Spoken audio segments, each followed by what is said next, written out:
It's not every day that it feels like you made the right decision. Nobody gonna quit their job for you, bro. You want to be fed for the rest of your life. Times when life will test you. Say you heard it from me because you didn't.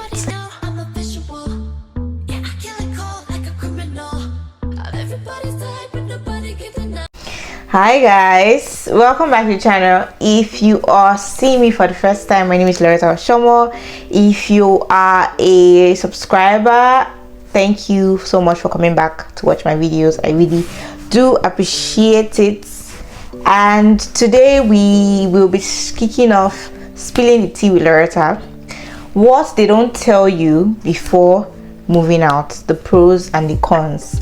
This video is not meant to tell you what to do with your life. This video is not to tell you whether you should move out from your parents' house or stay there. This video is just to give you an informed perspective of making that decision. First pro is it gives you room for self-evaluation. As an African, if you're in your father's house, you go on errands, you do certain things that will distract you from the main focus, because maybe your main focus is to get a job, or maybe you're schooling, stuff like that. But when you're alone, whether you like it or not, there are times you would enjoy the peace and quiet, and that peace and quiet would make you self-evaluate, because quiet is nobody distracting you, so you are on your own, and it gives you a lot of time to reflect and be a better person if you want to. The con, which is disadvantage, is that it can get tough. It's really tough because there are times when you wonder, like, did I make the right decision or not? It's not always going to seem like, oh my god, I'm happy, finally have freedom. You know, it's not every day that it feels like you made the right decision. And if you're willing to just embrace the journey, maybe moving out should be for you. Second pro is that you will learn to take responsibilities for your actions, because when you are staying on your own, it's just you. Okay, if you're staying with your parents, for example, and there's a broken plate, it's easy to say, oh no, it's not me, oh it's Sandra, oh it's Lisa, oh it's this person that broke the plate. But when you're on your own, if a plate is broken, it's all your fault. You can't blame anybody else but yourself. So you get it. So it teaches you, I'm just giving a simple example, right? Instead of making it too complex. Okay? So the next con is, nobody tells you that furnishing an apartment is even more expensive than getting an apartment. Yes. Furnishing an apartment is more expensive than getting an apartment. Do you know how much is curtain? They're all blinds. Even the blinds are not cheap.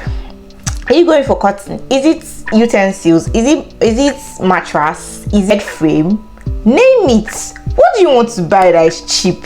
Nothing is cheap. Of course, there are people that are willing to start small. They don't want so much. They just get like a bed, a few things, and start like that. But even at that, as time goes on, whether you start with just a mattress, you will still have to furnish your apartment, because you can't live like that forever. So if you start with a bed, eventually you have to get a chair, eventually you have to get your curtains, eventually you have to get things for your bathroom, eventually you have to furnish. So furnishing is unavoidable. You might want to rethink whether you should move out of your comfort zone or not. Okay, it's not all rosy. Thirdly, staying on your own teaches you to learn important survival life skills. What do we mean by that? There are some people that leave their parents' house, they do not know how to cook. Okay? And to me, cooking is a survival / life skill, because bro, sis, you have to eat. Everybody has to eat. So you must eat. If you don't eat, you will die. So you have to eat. So in that situation, when you're staying on your own, it forces you to learn how to cook. When you stay on your own, it's crazy. You start eating food combos that you're like, how did I come up with that? You know? Then you start learning how to manage. Learning how to manage is an important life skill. Let nobody tell you otherwise. So managing yourself, managing your home, managing things generally, you learn from staying on your own. You might not really be able to learn that staying in your father's house. Okay? Another con is that when you are sick, there's no one to take care of you. Quite a few times when I have been sick, and I used to just wish there was somebody just that's going to just come and take care of me on my, as in, and just be like, see, let me pamper you, let me take care of you now that you're sick. And sometimes, yes, you might say, okay, you have friends. Not every time that your friends are free. Come on, we're all adults and people are going about their life. Ain't nobody gonna quit their job for you, bro. Or sis, nobody's gonna do that. So you'd have to take care of yourself. And if you don't think that you're ready for that kind of responsibility, you might rethink moving out of your comfort zone. Okay, another pro is that it makes you push yourself harder. That, like, you will push yourself beyond the boundaries that you set. You know, when I started staying on my own, I didn't know I was going to be working, doing business, doing all sorts of things all together.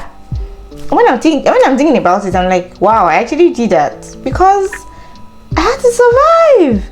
You know, money is not going to fall from the tree, and so you have to push yourself. If somebody told me that I'm going to know how to multitask,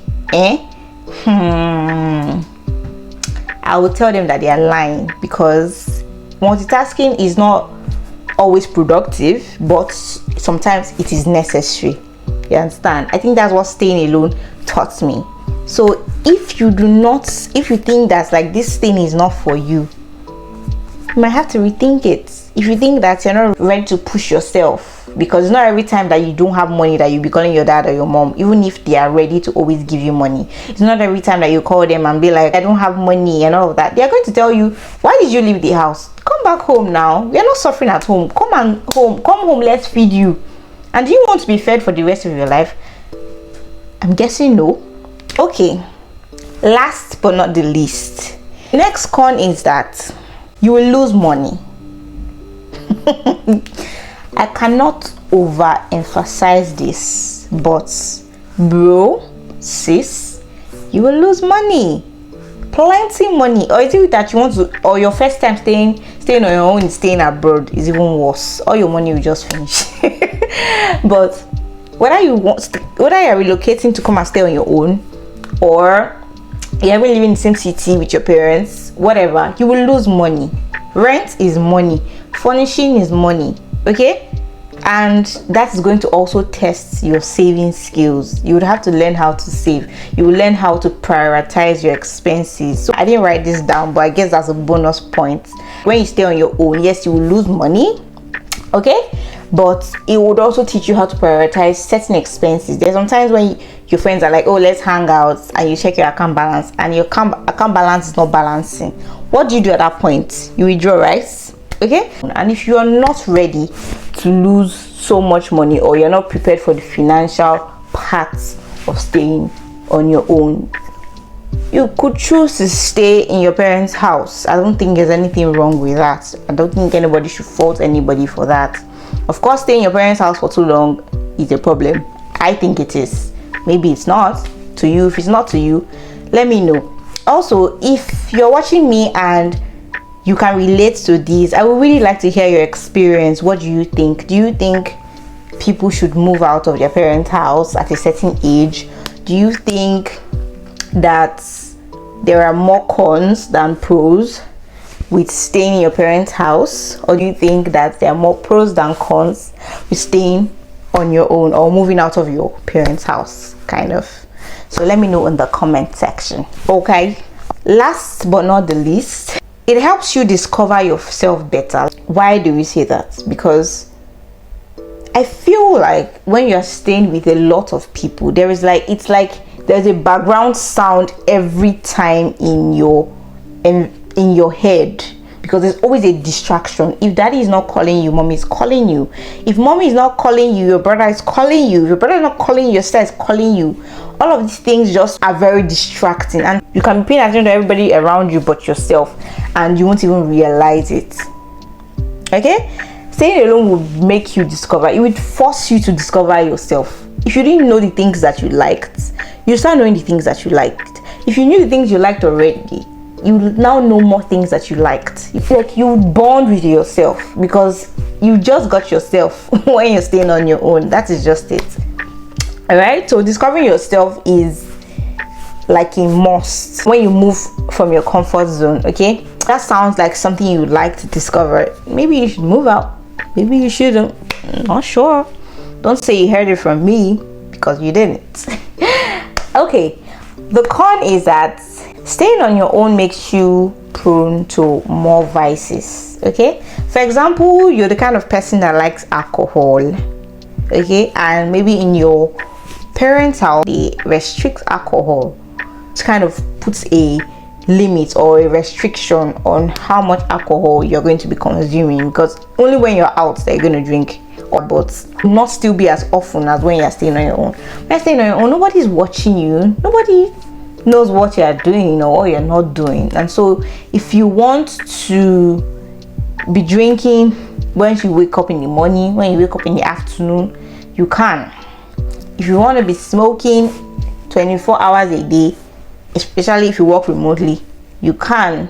There's no mommy or daddy or brother or sister to say, this thing you're doing is dangerous, so it's not good. Do you understand? And so if you think that you are in a place in your life where you're trying to manage certain vices, you're trying to cut down certain vices, maybe staying alone might not be the best choice for you. Another bonus point is it teaches you to be flexible and adaptable to hard situations. Like it's not only teaches you, like it forces you to be able to adapt to hard situations. There are times when life will test you.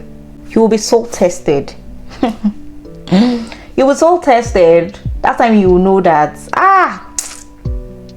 this life is not easy, and you just have to adapt. No matter how hard they get, you just adjust and you learn how to manage things better.